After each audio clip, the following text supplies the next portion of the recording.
ఈరోజు ఆంధ్రప్రదేశ్ పౌరుడిగా చాలా గర్వపడుతున్నాను. భారత పార్లమెంటుకి ఇక్కడి నుంచి సెల్యూట్ చేస్తున్నాను. మన పార్లమెంటుకి అంత గొప్ప రోజు ఈరోజు. ఎందుకంటే ఈ మాట మరి 2014 ముందర ఆ రోజు కేంద్రంలో ఉన్న ప్రభుత్వం ఈ ఉమ్మడి ఆంధ్రప్రదేశ్ తెలుగువారిని ఒక అన్యాయంగా ఎడదీసింది. ఒక రాష్ట్రం డెవలప్మెంట్ అయ్యి హైదరాబాద్ రాజధానిగా ఉంటే రెండో రాష్ట్రం కింద తలకాయ లేని ఆంధ్రప్రదేశ్ కింద విభజించింది. అటువంటి రాష్ట్రాన్ని 2014 నరేంద్ర మోడీ గారు ప్రధానమంత్రిగా, అలాగే పక్క రాష్ట్ర ముఖ్యమంత్రి కేసీఆర్ గారు, మరి చంద్రబాబు నాయుడు గారు ఆ రోజు మరి భూమి పూజ చేశారు అమరావతి రాజధానిగా.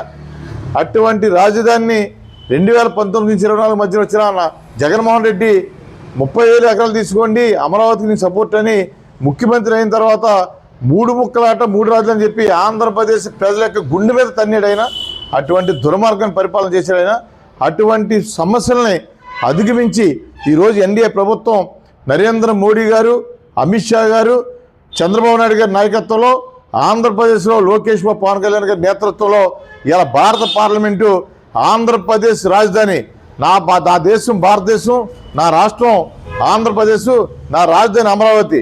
అమరావతిని ఎవ్వరు కూడా చిక్కు చెదరకుండా ఉండటం కోసం మరి భారత పార్లమెంట్ ఉభయ సభలు ఎలా ఆమోదించడం, వాళ్ళందరికీ తల వంచి భారత పార్లమెంటుకి తల వంచి నమస్కారం చేస్తున్నాం. భీమవరం నియోజకవర్గ ఆంధ్రప్రదేశ్ తెలుగుదేశం పార్టీ కార్యదర్శిగా నేను ఈరోజు తల వంచాలని నమస్కారం చేస్తాను.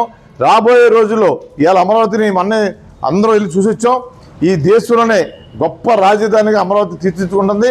చంద్రబాబు నాయుడు గారు ఆనాడు సైబరాబాద్ సిటీ ఎంత గొప్పగా నిర్మించారో దానికి 10 భారతదేశం కూడా ఈ రాష్ట్రంలో అమరావతిని ఉపయోగించుకునే విధంగా రాష్ట్రం రాజధాని తయారవుతుందని సందర్భం తెలియజేసుకుంటూ ఈరోజు ఎంతో ఆనందంగా ఉంది.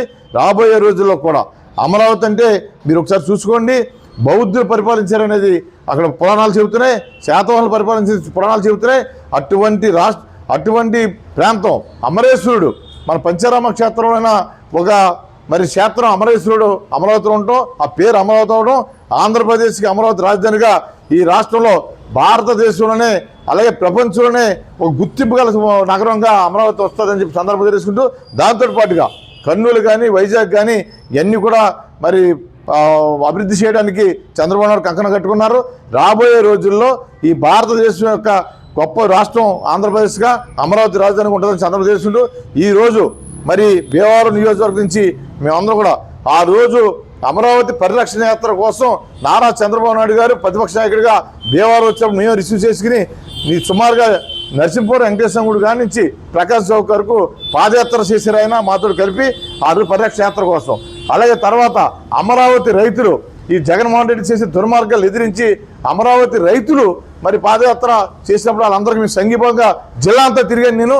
అటువంటి గొప్ప కార్యక్రమం చేసిన మరి ఈరోజు మరి భారత పార్లమెంట్కి మనం శిరస్సు వహించి నమస్కరిస్తూ రాబోయే రోజుల్లో అమరావతి రాజధానిగా ఆంధ్రప్రదేశ్ మరి ప్రపంచంలోనే భారతదేశంలోనే ప్రపంచంలో గొప్ప రాజధానిగా ఉంటుందని చెప్పి సందర్భం తెలియజేస్తూ మరొకసారి నరేంద్ర మోడీ గారికి, అమిత్ షా గారికి, భారత ప్రభుత్వంలో మరి భారత పార్లమెంట్లో ఉన్న పార్టీలు ఏవైతే ఒక వైసీపీ తప్ప అన్ని పార్టీలు మనకి మద్దతు అందరూ కూడా కృతజ్ఞతలు ధన్యవాదాలు నమస్కారం తెలియజేస్తూ జై హింద్, జై ఆంధ్రప్రదేశ్, జై అమరావతి.